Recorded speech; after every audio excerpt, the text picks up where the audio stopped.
Quem está certo nessa crise, Sakamoto? E como é que fica o governo nisso?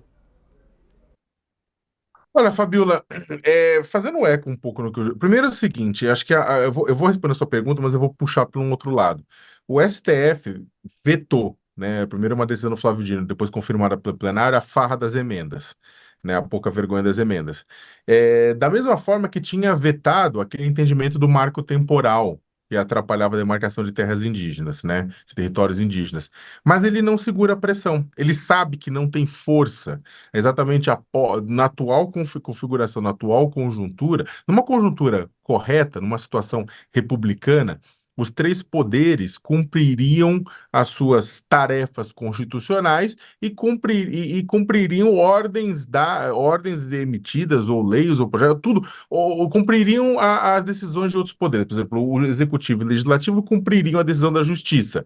A justiça, na verdade, também não legislaria, e tudo isso mais, né? O que que acontece é que a gente vive numa situação muitas vezes anômala, e muito por conta do que aconteceu nos 4 anos de governo Jair Bolsonaro, em que aquele caos entre os poderes que já vinha de antes, né? Houve toda aquela crise na época da Dilma Rousseff, do impeachment, houve toda um esgarçamento institucional que durante o governo Bolsonaro explodiu.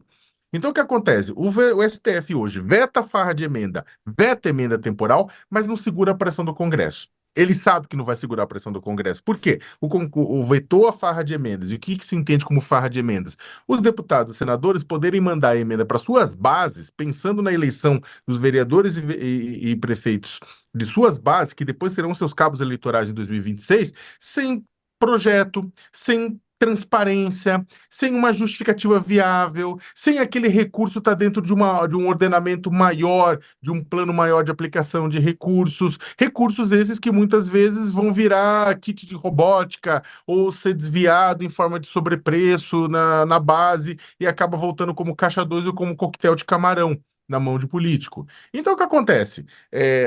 Isso aí precisaria ser disciplinado. Né? O Congresso não se disciplinou, né? Um poder raramente consegue fazer isso, ele precisa de freios e contrapesos de outro poder. O STF freou, né? Só que aí que acontece, o Congresso falou, olha, eu vou cortar 1,3, eu vou negar aquela emenda de crédito extraordinário que vocês estão precisando, eu vou rever, inclusive, as suas funções, o Congresso soltou para discussão aquele projeto que permite ao próprio Congresso rever decisão no Supremo Tribunal Federal, que é uma teratologia, um absurdo completo, né?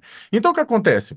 Você pega tudo isso, aí o STF fala, vamos sentar para conversar, e resolveu fazer o quê? Uma audiência de conciliação, né? Botando Pacheco e Lira de um lado, né? Botando do outro lado o ministro da Casa Civil, chefe da Casa Civil, e o advogado-geral da União, ou seja, Poder Executivo, né?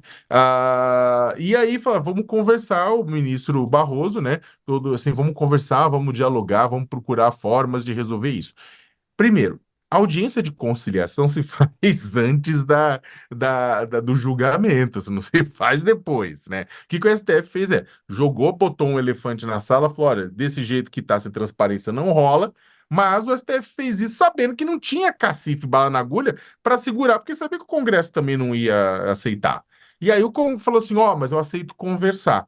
Aconteceu a mesma coisa na questão do marco temporal. O Congresso, o Supremo vetou o entendimento de que os indígenas só podem reclamar terras em que eles estavam no dia da promulgação da Constituição, né, em 1988, até porque tem muito indígena que estava expulso pela ditadura, pela porrada de fazendeiros, né?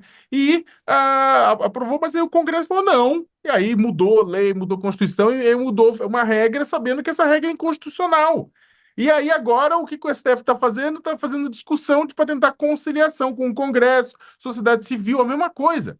Ou seja, o Congresso, o Supremo toma uma decisão, mas sabe que aquela decisão dele não vai ser respeitada, e aí a alternativa a isso é fazer uma conciliação. Parece que o Supremo está tomando decisão só para forçar o pessoal a conversar, né? Isso é uma distorção de todo o processo, né? Que ocorre por quê? E aí ocorre, né, você tem o quê? Um Congresso que raptou parte significativa do orçamento desde 2015, vem raptando, né? Sequestrou no governo Dilma, no governo Temer, no governo Bolsonaro, no governo Lula, né? Eles querem destinar dinheiro para suas bases, como não importar se não existe projeto nacional.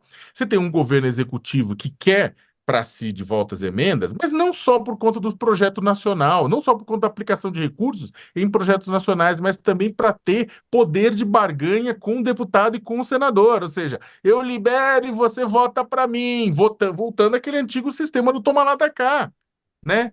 E aí você tem uma justiça que, como eu falei, está fazendo uma audiência de conciliação, sendo que ela já tinha tomado uma decisão. Assim que tá, não dá, né? Então, ou seja, você está entendendo? Tá dando, tem uma, ô Fabiola, tem uma mistureba assim, institucional que as coisas, na verdade, estão meio fora dos eixos, né? Agora, a grande pergunta é, se não houvesse, agora, dito isso, só para finalizar, se não houvesse também a ação por parte do Supremo, né? O Congresso Nacional, o Executivo não tem força para isso, tem minoria no Congresso, né?